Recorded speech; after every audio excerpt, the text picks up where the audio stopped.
My name is Robert Macfarlane, and every week I take a look at the biggest movies and TV series, exploring how they are made just for you. Today, we're going to take a look at the Heist Plan in The Army of the Dead.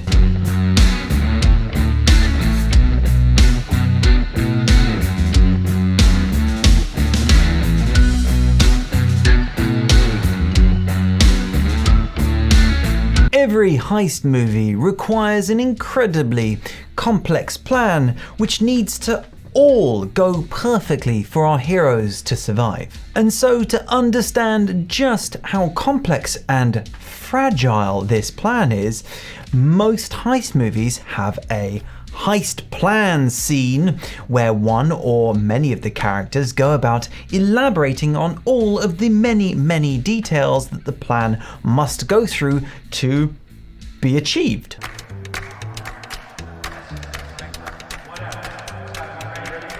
Start in the AM. Questions. All under the guise of making sure that the entire crew, the heist team, know what's happening. And of course, that means that we, as the audience, also now know what's about to happen.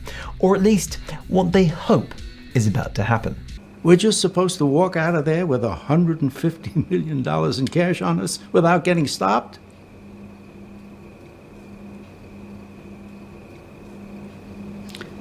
Yeah. Zack Snyder is very aware that we know exactly what a heist plan should be. We've seen it 100 times before, and therefore, well, he has to push it to the next level. He takes the cinematography, the dialogue, and the editing into the satire. He almost takes the piss out of a heist plan scene. Meet your target. The Vegas Bly. So the first moment that really sticks out during this heist plan is as Tanaka is describing the heroes surmounting the zombie-infested Las Vegas. We get this incredible shot as we dolly around all the heroes, all firing their guns in their heroic poses. This is the first and last time we see all the heroes in a state of almost elation. They're in their most powerful, imagined selves, and they're all working together as a team in that exact moment. Even one of the characters is wearing headphones, listening to music as he fires his weapons into the zombies around them. It's also interesting to note that the camera has been moved in a very smooth, circular motion around the characters in this moment. They're hero shot until it finishes on Dieter at the end. But why is that interesting? It's the only time that we actually get this incredibly smooth curved shot.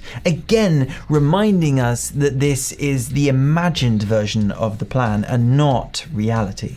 Whatever zombies are still walking should be no problem for a gang of tough hombres such as yourselves.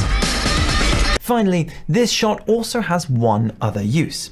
This movie is a zombie heist film, and most heist films are what you would term as an ensemble movie, which means there are many lead characters, but they all need to be defined, they all need to be recognizable.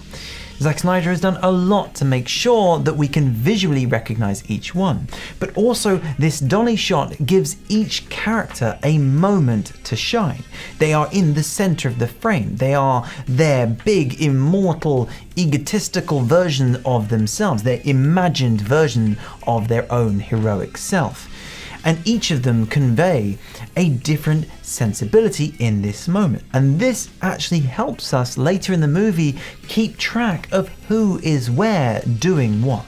And in a beautiful directorial decision, we finish on Dieter, the safecracker, who is not a zombie killer. He doesn't see himself as this heroic zombie massacre soldier. Which is why, one, he's given a bat with very impractical nails on it, and two, he breaks the fourth wall and therefore breaks this imagined moment of heroic zombie killing because he doesn't know how to kill zombies. My apologies. How precisely do we do the zombie killing? This is not only unexpected, but it helps let us know that maybe this particular character will have that weakness moving forward. He's inexperienced compared to the mercenaries, well, about staying safe in this situation. Oh, Jesus. Is there anybody else here who hasn't killed a zombie? And finally, in this heist plan, Tanaka describes that the heroes fly off into the sunset a full day before the nuke lands on Las Vegas. And again, he's harking back to the old westerns as the horses would gallop off into the sunset. He's mimicked it with the helicopter. Fly off into the sunset.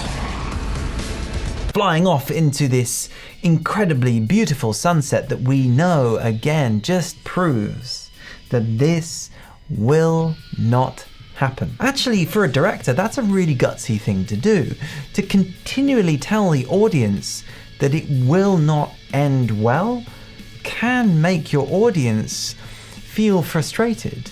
Like the characters, well, they're just going to end up dying, so why am I interested in these characters? Which is why he's done such incredible work making sure that we feel for the characters, making sure that we actually are interested in seeing them continue through and seeing if they do survive or not. And that is an incredibly difficult balancing act to achieve. Easy peasy, lemon squeezy. So what about the dialogue then? Well, I touched on the idea that Tanaka basically describes the plan. But Zack Snyder takes this to the next level. He pushes Tanaka's dialogue into the satire. Meanwhile, our fearless pilot/mechanic fuels the helicopter. Tanaka's dialogue describes to the point of ridicule, almost as a way of saying that this is exactly how the plan will not go. Almost like he's making fun of the entire team. Like a surgeon or a painter, his masterpiece rendered in barely audible clicks. Finally, she succumbs to the sheer dominance of his gentle touch. He also uses incredibly flowery terminology. This is really in contrast to most plans, most heist scenes where they're telling us the plan are very to the point, very matter of fact, making sure that the audience are never lost within the plan. Obviously, most heist plan scenes also leave out key bits of information, which allows us to have a big twist at the end, just like in Ocean's 11. Oh. Okay. On the flip side to Tanaka's dialogue, we actually have a chance to hear from each team member. Now, what's really interesting here are the three lead characters that helm this movie, that push this heist forward, get the most dialogue, but each of the characters are given really unique dialogue. So we understand what each of them stand for. We understand what each of them might be frustrated by or worried by whilst going through this plan. Such as when the safecracker says, "What if I took a big rock and smash it into the head? Would that work?" Yeah, that'd still be targeting the brain, so that would work. Copy that. And this really nicely sets up a point of conflict for the safecracker and the mercenaries, as they feel like they're going to have to carry him through and he can't really take care of himself. This really nicely sets up the rest of the movie that whenever the safecracker does kill a zombie, he feels incredibly accomplished, like he's proving that he doesn't need to be babied by the mercenaries. And within the plan, we are reminded that a nuclear bomb is planned to land on Las Vegas. This is Zack Snyder saying, just so you know, there is a ticking time bomb in the background of this movie. And although you don't think it yet, I'm pretty much letting you know that somehow that bomb will end up landing on the city and they will have to get out of there as soon as possible. So we know one of two things are going to happen. Either the team are going to take considerably longer to go for the heist, or two, compressing how little time they have to achieve the heist and get out to safety. Scheduled drop time coming at sunset tonight. Stay with us. In Army of the Dead, I believe Zack Snyder really shows off his understanding and love for zombie movies and heist movies by jamming them together. But he also does it with a wicked sense of humour. They moved the bomb up. Oh, nice. I'm glad they decided to move the nuclear bomb up. I was getting kind of antsy.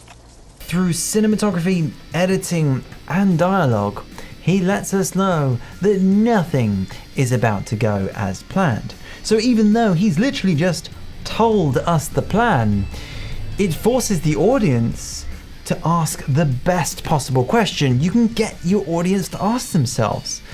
And that is, what is about to happen?